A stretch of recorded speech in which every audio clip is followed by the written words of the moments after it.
এক পাড়া থেকে আরেক পাড়া যায়। নানা বলতেছে নাতিরা কি করো? বলে করি না তো, খুঁজতেছি। কি খুঁজো? বলে মুরগি। কেন তোমার পাড়ায় মুরগি নাই? অন্য পাড়ায় মুরগি খুঁজতেছো তো? বুঝি না এই মুরগি কোন মুরগি? নানা বলতেছে নাতিরা আল্লাহর কালাম কোরআন মোতাবেক জীবন যাপন করো। মুরগি কেন রে? মুরগির মা পর্যন্ত তোমাদেরকে খুঁজে বের করবে। এই জন্য আজকের মাহফিলে যুবকদেরকে আল কোরআনের পতাকা তলে আসার জন্য সবিনয় জানাচ্ছে। আল্লাহ যুব সমাজকে কবুল করুন।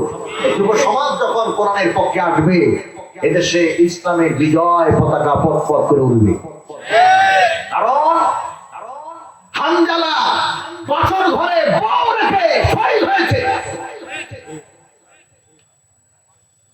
জানে তো পুরো সরকার হয়ে যাব। তারপর নমরুদের আগুন ইব্রাহিম ঝাঁপ দিয়েছে। আমরা আমির হামজার মতো কলিজা দল আমাদের ইমানের পরীক্ষা নিও না। কথা বলে ঠিক না বেটি? আল্লাহর গজবে জোরে পুরে সরকার হয়ে যাবে। কারণ মাজলুমের দোয়া আর আল্লাহর দোয়ার মধ্যে কোনো পর্দা থাকে না। বলবেন হুজুর করে দোয়া কবুল হয় না কেন? সবগুলি প্রসিং চলতেছে পর্যায়ক্রমে। প্রত্যেকটা দোয়া আল্লাহ কবুল করবে, এমনকি পরকালে জান্নাতের বিনিময়ে আপনার দোয়াটাকে কবুল করা হবে।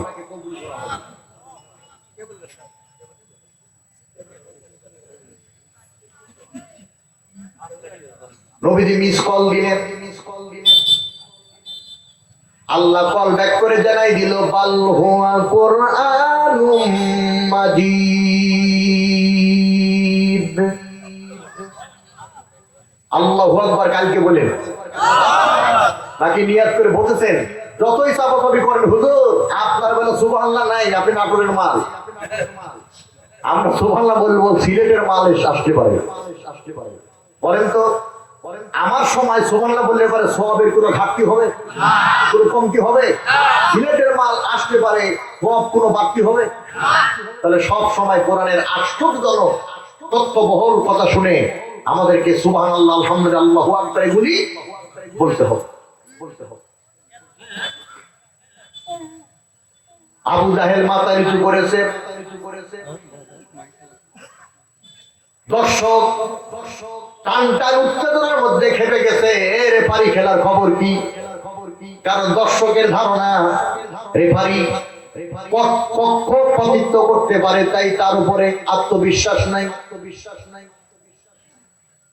হই হই শুরু করে দিল। কিন্তু রেফারি বলল খেলার ফলাফল হলো সেমিফাইনাল খেলায় আবু জাহেলের দল একটা গোল খাইল। আল্লাহু আকবার বলেন। আবু লাহাব বলতেছে আমার একটা প্রশ্ন আছে।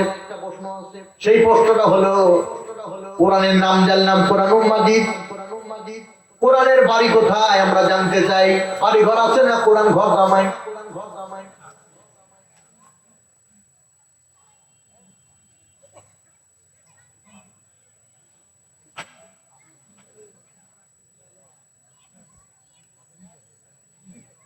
তবে পরামর্শ হলো মিডিয়ার ভাইদেরকে এই কাজগুলি আগে থেকে করতে হবে।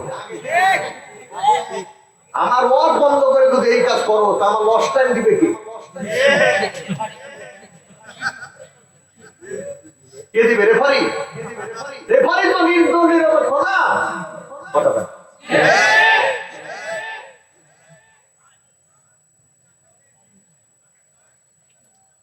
তোমরা বলো খেলা হবে।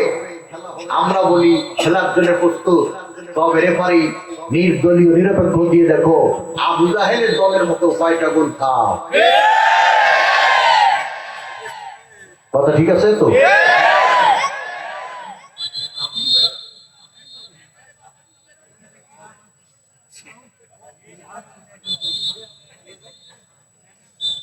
এইবার আবু লাহাব বলতেছে আমার একটা প্রশ্ন আছে। মুহাম্মদ যদি জবাব দিতে পারে তাহলে আমরা মুহাম্মাদের আল্লাহর উপর ঈমান আনবো। সেটা হলো কোরআনের নাম জানলাম, কোরআনের বাড়ি ঘর আছে না কোরআন ঘর জামাই। আল্লাহ নবী মিসকল দিলেন, আল্লাহ কল ব্যাক করে জানাই দিলেন ফি লাউহিম মাহফুজ। কোরআনের বাড়ি হলো লাউহে মাহফুজে। ধরে বলেন কোথায়? কোরআনের বাড়ি লাউহে মাহফুজে। গোটা পৃথিবীর 228টা দেশে কোরআন ঘুরতেছে মুসাফির অবস্থায়। এই কোরআনের আইন যেদিন কায়েম হবে সেদিন কোরআন মুকিম হবে। এই জন্য কোরআন মুকিম হোক, কোরআন আইন বাস্তবায়ন হোক। আরেকটা হাত তুমি দেখায় দেন মুসলমান।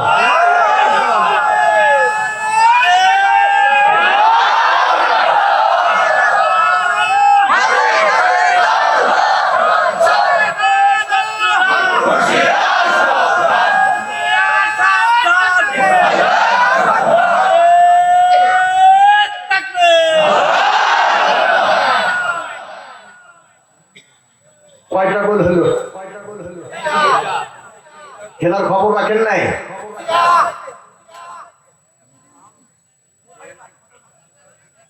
এইবার উদ্ভব বলতেছে আমার একটা প্রশ্ন আছে, মুহাম্মদ যদি সেই প্রশ্নের জবাব দিতে পারে তাহলে আমিও মুহাম্মাদের রবের উপর ঈমান আনবো। সেটা হলো আল্লাহ কোরআন নাযিল করেছেন কোন মাসে?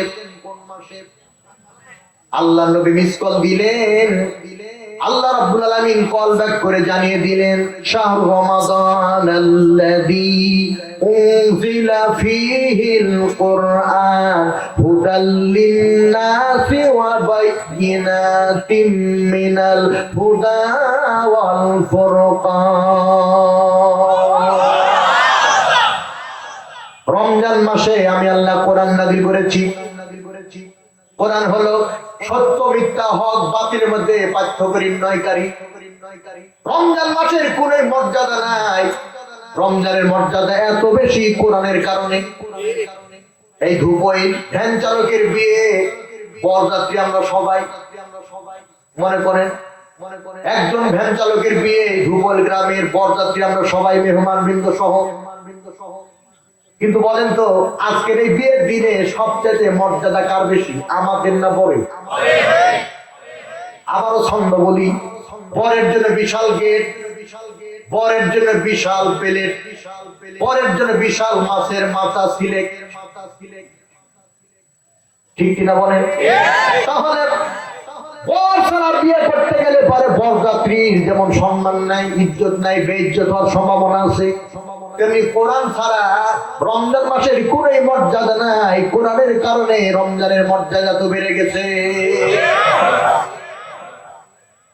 কোরআনের কারণে রমজানের মর্যাদা যদি বেড়ে যায়, সেই কোরআন যদি আমরা ব্যক্তিগত জীবনে, পারিবারিক জীবনে, সামাজিক জীবনে, জীবনের সকল ক্ষেত্রে মানি, তাহলে আমাদের মর্যাদা কমাবে না বাড়াবে? বুধবার মন খারাপ, দর্শক হইচই শুরু করে দিয়েছে। খেলার খবর কি? তাপের মুখে পড়ে রেফারি বলতেছে 3টা গোল হলো। কয়টা? সেমিফাইনাল খেলায় 3টা গোল খাইলো।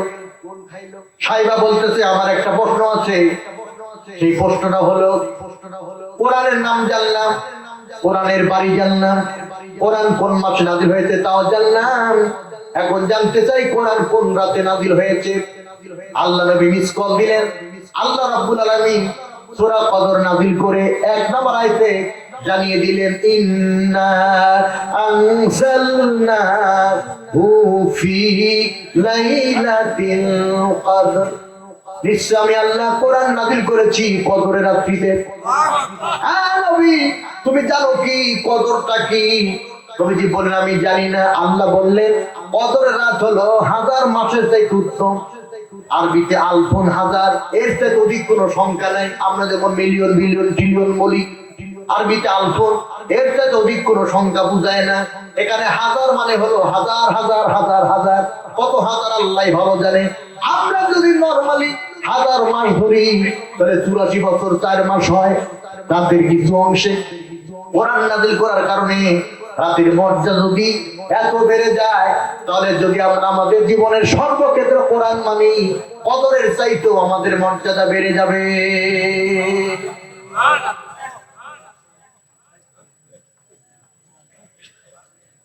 ঠিক আছে না? ঠিক আছে না?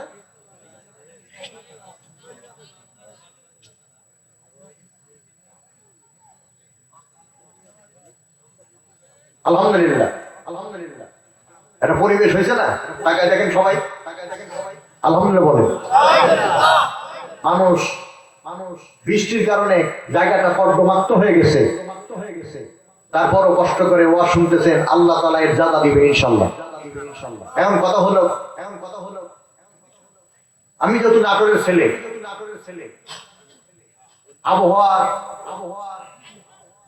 মানে বিঘ্ন ঘটাক, এটা আমি চাই না। আমি চাই যে বৃষ্টিও সফল হয়েছে, মাহফিলও সফল হোক, আবহাওয়াটা অনুকূলে থাকুক। কিন্তু বলা যায় না আল্লাহ কখন আবার রহমতের বৃষ্টি দিতে পারে।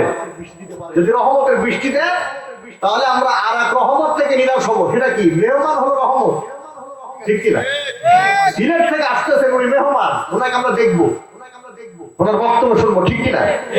আমরা মানসিক ভাবে প্রস্তুতি গ্রহণ করেছি। এই জন্য যুব সমাজের মাহফিল ধারাবাহিক ভাবে চলুক। কারা কারা চান দুই হাত তুলে দেখা। ধূপের যুবকেরা এই যে বিশাল আয়োজন করে এবং বাংলাদেশের প্রতিকর্ষা বক্তাদেরকে নিয়ে আসেন, এটা দুর্লভ ব্যাপার। এই জগতে না থাকলে আপনি বুঝতে পারবেন না। এখন এই মাহফিলে ওয়াজ করে যদি আমি 2 দিন ব্যাপী মাহফিলের যে 4টা বক্তা, তার মধ্যে আমি যদি ফার্স্ট হয়ে যাই, মনে করেন আমি ফার্স্ট হয়ে গেলাম ওয়াজ করে, তারপরও যুব সমাজে তার না লাভ হবে? যুব সমাজ লক্ষাধিক টাকা ক্ষতিগ্রস্ত। বলবেন কেন? এই দেখেন আজকে সামিয়ানা ছাড়াই ওয়াজ হচ্ছে, তার মানে কি আপনারা মনে করতেছেন গতকালকে সামিয়ানা ছিল না? না, ওইটা ভিজে গেছে, ওইটা বাতাসে ফিরে গেছে। তারা অর্থনৈতিক ভাবে বিপর্যস্ত। এই যুব সমাজ যদি মাহফিল করে অর্থনৈতিক ভাবে ক্ষতিগ্রস্ত হয়, তাহলে পরে আগামীতে মাহফিলের আশা করা যাবে? তাহলে যুব সমাজকে সাহায্যের হাত বাড়িয়ে দিবেন কে? আমরা নিজেরা, ঠিক কিনা ধরে বলে। এই জন্য 10টা বেজে গেছে, প্রধান বক্তাকে যত দ্রুত দেওয়া যায়। তো আমার আদায়ের সিস্টেম হলো, যারা দায়িত্বশীল, যারা কর্তৃত্বশীল, তাদেরকে আগে দান করতে হবে। একজনকে সুযোগ দেব না। আমি আমার সমন ভাইকে বলি, সম্ভবত এই যুব সমাজের সেক্রেটারি আমার সমন, আমি সমন ভাইকে বলবো তোমাকেও দান করতে হবে। আমি সমন ভাইকে বলবো মোবারক ভাইকে দান করতে হবে। আমি মোবারক ভাইকে বলবো একাব্বর ভাইকে দান করতে হবে। একাব্বর ভাইকে বলবো হাফিজ ভাইকে দান করতে হবে। হাফিজ ভাইকে বলবো ডাক্তার সজলকে দান করতে হবে। সজল ভাইকে বলবো আবু সাহেবকে দান করতে হবে। মারুফ ভাইকে দান করতে হবে। রাসেল ভাইকে দান করতে হবে। মিটন ভাইকে দান করতে হবে। দান করতে হবে মিনাজ ভাইকে, দান করতে হবে মাহবুব ভাইকে, দান করতে হবে আসিফকে। কথা বলে ঠিক না ঠিক? এজন্য আপনারা শুরু করে দেন, ইনশাআল্লাহ বাকিটা শেষ হয়ে যাবে। আল্লাহ তাআলা তৌফিক দান করুন। যেটা বলেন আমি যাদের নাম বললাম সবাই সম্মানিত মেহমান, সবাই সম্মানিত ব্যক্তি। যার যার সম্মান অক্ষুণ্ণ রাখার জন্য আল্লাহর হস্তে কোরআনের মাহফিল দান করতে হবে। আর আপনারা যারা বসে আছেন এই মাহফিলের জন্য 10,000 টাকা দিবেন, 5,000 টাকা দিবেন, 2,000 টাকা দিবেন, 1,000 টাকা দিবেন। কারা কারা একটু হাত তুলবেন, একটু দেখালে কি হবে? কাগজ কলম নিয়ে মঞ্চে বসে যাও ভাই।